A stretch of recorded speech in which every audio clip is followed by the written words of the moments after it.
Olá, meus amigos. Bom dia. Nessa manhã de domingo, nós estamos aqui de novo para falarmos, para pensarmos juntos sobre o tema das células dessa semana. Eu espero que você tenha saído da sua célula nessa semana com o profundo desejo de crescer, a profunda fome de amadurecer, porque é saudável, crescer é saudável. Não crescer, ter um crescimento travado é sinal de que há uma doença, sinal de que é uma enfermidade. Crescer é saudável. Então a gente tem que desejar crescer, porque crescer é saudável, particularmente, pessoalmente, para as nossas vidas. Crescer é saudável. Mas a gente faz parte de um corpo. Nós todos juntos fazemos parte de um corpo, e esse corpo está em constante crescimento. Esse corpo está crescendo, esse edifício está sendo construído, está sendo edificado. Então, a gente precisa crescer e fazer crescer. Quando a gente cria filhos para crescerem. E alguns dos meus filhos cresceram a ponto de terem seus próprios filhos agora. E eles estão fazendo seus filhos crescerem, ajudando, alimentando, cuidando dos seus filhos para que eles cresçam. E depois de um tempo, eles mesmos vão estar nesse lugar em que eu estou hoje, vendo os seus filhos dando continuidade a essa história, vendo os seus filhos avançando nesse propósito de vida, propósito de crescer, de avançar. Ao final do culto, no último domingo, depois de termos sido abençoados com a palavra da pastora Damares sobre não abandonar a corrida, mas seguir em frente, seguir adiante, se alimentar, ou na verdade se hidratar, né? E isso implica, metaforicamente significa se alimentar de Deus, beber da vida de Deus, da presença dele, da sabedoria dele, da palavra dele, do discernimento dele, beber dele, para que sejamos fortalecidos nessa caminhada, para que sejamos fortalecidos nesse propósito de vida que ele estabeleceu para nós, essa corrida que nos está proposta, o que está escrito lá em Hebreus 12.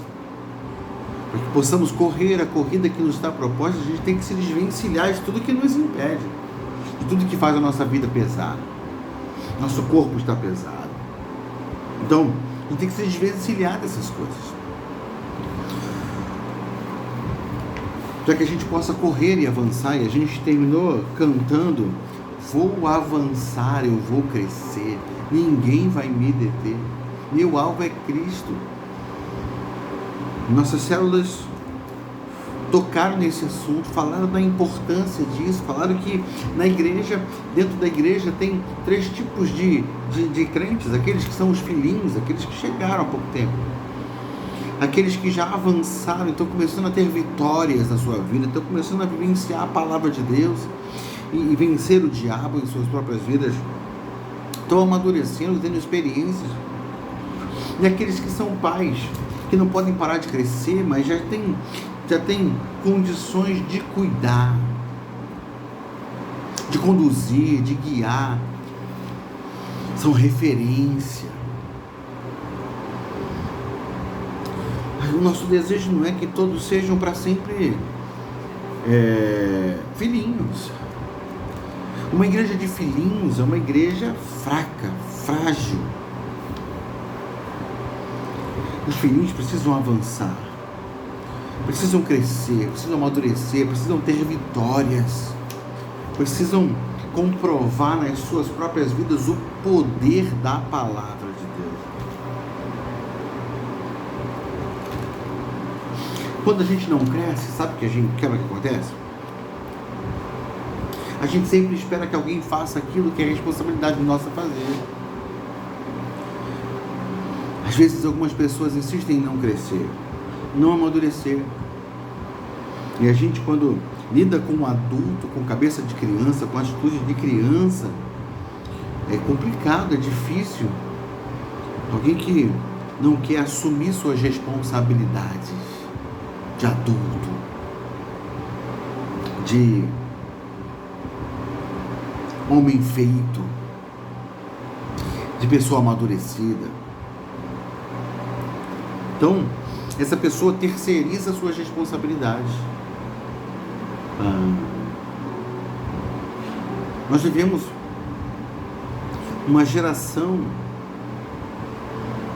de gente que está desejando, não é desejando, gente que está se privando de avançar, de crescer, de amadurecer.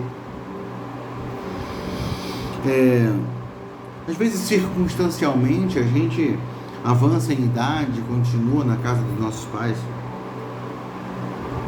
Mas muitas pessoas têm ficado na casa dos seus pais, têm se mantido na casa dos seus pais com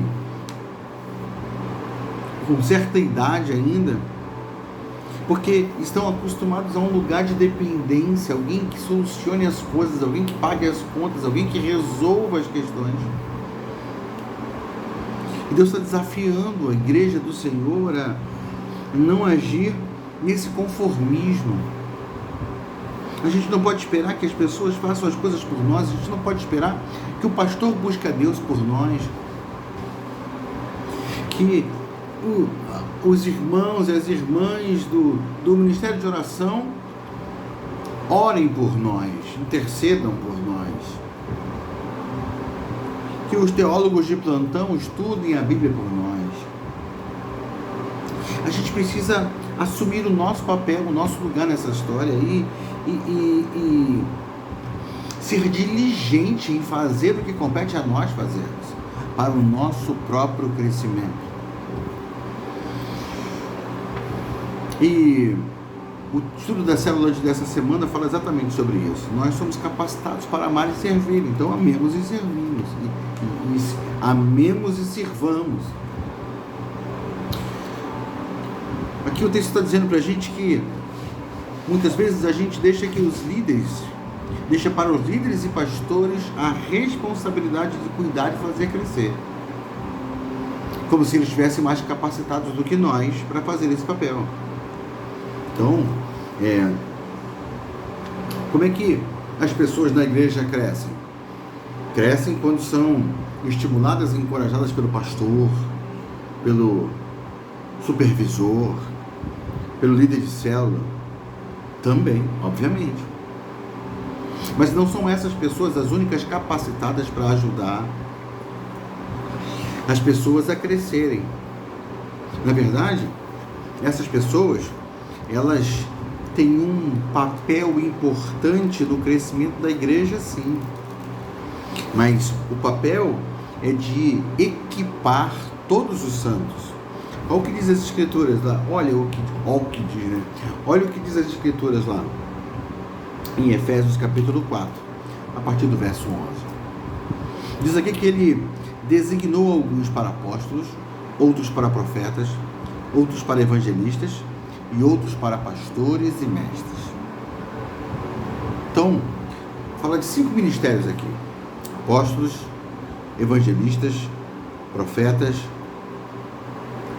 pastores e mestres. Por que Deus levantou essas pessoas? Às vezes, quando a gente vê essa lista, quando a gente lê essa lista aqui, a gente tem uma tendência a pensar de que isso aqui é uma elite. Uma elite na igreja.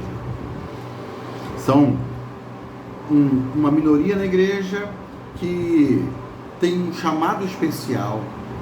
E nesse chamado especial, alguns são apóstolos, outros são profetas, outros são evangelistas. outros são pastores e mestres.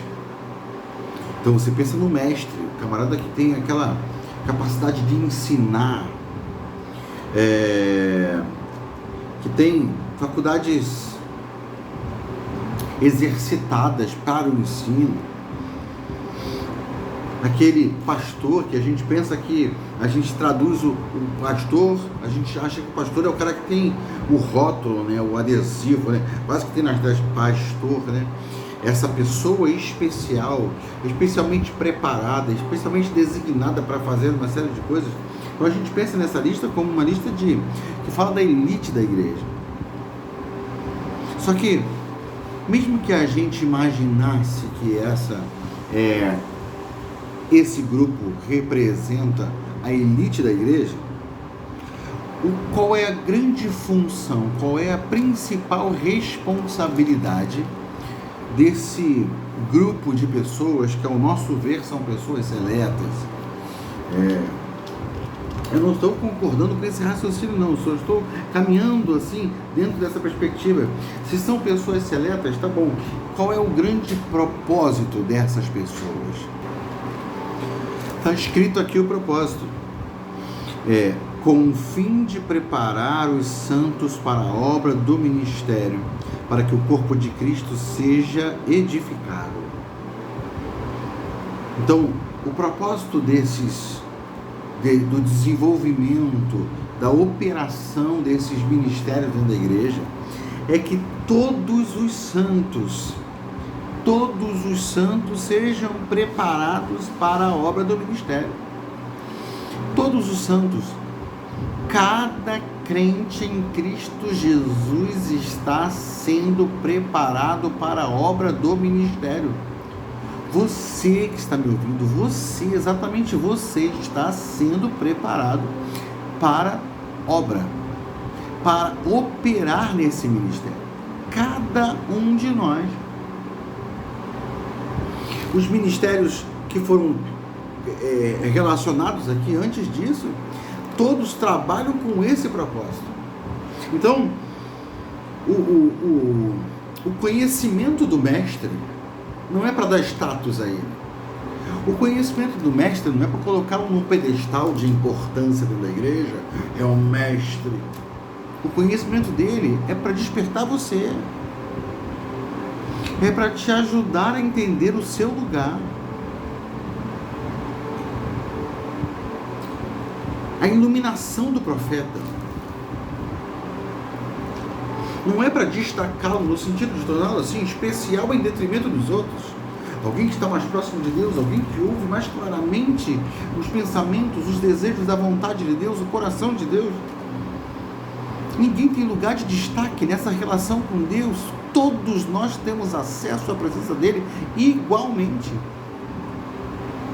Mas se alguém tem um ministério profético, e se alguém visa despertar você, despertar o seu coração, trazer a palavra de Deus ao seu coração, para ativar você, para levar você ao lugar em que você deve estar. Então todo o propósito é fazer você crescer. E crescer para onde? Versículo 13. Até que todos alcancemos a unidade da fé e do conhecimento do Filho de Deus. Crescer no conhecimento do Filho de Deus. E fala assim, e cheguemos à maturidade. O que é a maturidade? Atingindo a medida da plenitude de Cristo. Opa! O padrão, é a medida que dá referência para nós é Cristo.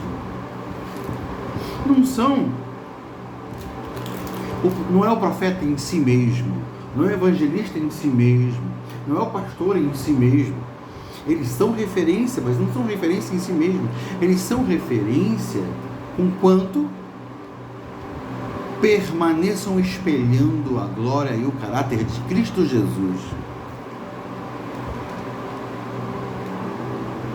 O propósito disso é que não sejamos mais como meninos, como crianças, diz aqui o versículo 14, levados de um lado para o outro pelas ondas, nem jogados para cá e para lá por todo vento de doutrina. Então, a gente não vai ser facilmente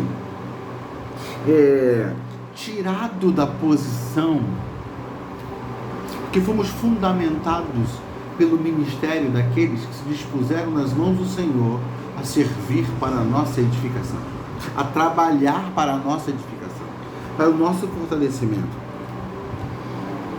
Então fala aqui, seguindo a verdade em amor, cresçamos em tudo naquele que é a cabeça, Cristo. Dele, todo o corpo, ajustado e unido pelo auxílio de todas as juntas, cresce e edifica-se a si mesmo em amor, na medida em que cada parte realiza a sua função.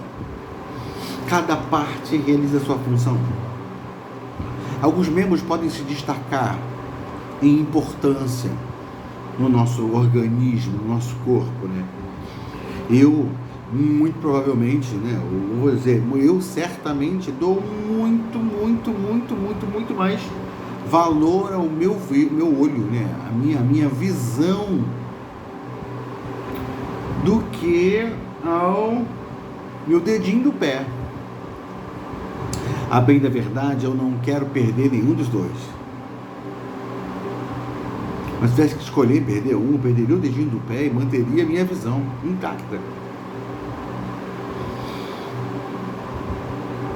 Então a gente, por mais que a gente perceba que alguns membros do nosso corpo, eles têm uma importância diferenciada, no sentido de utilidade para a gente, necessidade mais básica, a gente não quer abrir mão de parte nenhuma do nosso corpo. E há coisas que eu não sei nem dizer o nome. Há ossos dentro de mim, há nervos, há juntas, que eu não sei nem dizer o nome, eu não sei nem sei da existência. Mas não quero abrir mão deles, porque eles têm servido a um papel, eles têm realizado uma missão, uma função, e cada uma dessas partes é essencial para que o corpo se mantenha crescendo. É isso que está dizendo aqui. Dele todo o corpo, ajustado e unido pelo auxílio de todas as juntas, cresce e edifica-se a si mesmo em amor, na medida em que cada parte realiza a sua função. Sabe? Tem um outro texto aqui bem interessante, que a gente colocou nesse estudo.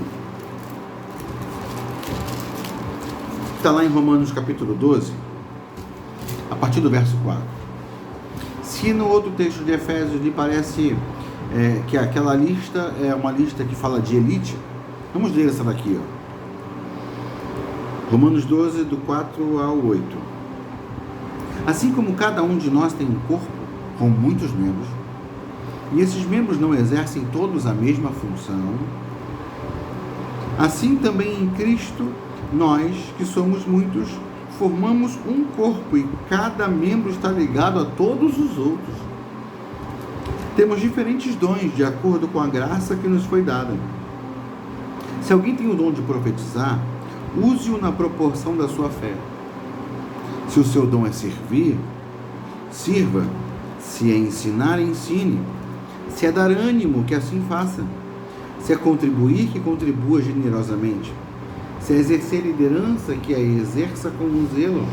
Se é mostrar misericórdia, que o faça com alegria. Então, o corpo tem muitos membros. E cada membro exerce uma função específica, não são todos membros iguais. O corpo não é feito de olho, não é feito de orelha, né, de ouvido, né, não é feito de boca. O corpo não é feito de pé, não é feito de mão. O corpo é diversificado em partes, em membros, em funções. É multifuncional, né? Então, nesse corpo há diferentes pessoas com diferentes dons, de acordo com a graça que nos foi dada em Cristo. Então, se alguém tem o dom de profetizar, que profetize. Mas se alguém tem o dom de servir, que sirva. Então, isso começa a trazer alguma coisa muito especial para o nosso dia a dia. Olha só que dom interessante. Versículo 8. Se o seu dom é dar ânimo, que assim o faça. Você às vezes não se acha inclinado a ser um apóstolo, a ser um evangelista, a ser um profeta, a ser um pastor, um mestre. Mas aqui, olha, se o seu dom é dar ânimo, você é capaz de animar o seu irmão, de encorajar o seu irmão a permanecer na estrada, a permanecer na fé, permanecer com o coração aquecido. Você é capaz de animar o seu irmão. Se você faz isso, você está sendo um membro importante nesse corpo e funcionando bem para a edificação desse corpo, para o fortalecimento dele. Seu dom é servir, sirva. Se o seu dom, se Deus tem te dado graça de ter recursos neste mundo, use os seus recursos para abençoar seus irmãos, porque generosidade é um dom. Misericórdia é um dom. Seja misericordioso. Seja tardio em julgar o seu irmão. Quando você escolhe não maldizer o seu irmão, não fofocar sobre o seu irmão, não criticá-lo, não condená-lo. Quando você sabe alguma coisa do seu irmão, mas você protege o seu irmão, leva isso diante de Deus. Se tiver a chance, você vai lá e exorta o seu irmão para que ele cresça, se fortaleça, para que ele melhore. Quando você faz isso, você está tendo misericórdia. Você não taca pedras, você estende a mão. Você é capaz de fazer isso? Se você é capaz de fazer isso, Deus pode te usar no corpo dele. Deus pode te usar na igreja dele. Você é capaz de fazer isso? Sabe, o último texto proposto para hoje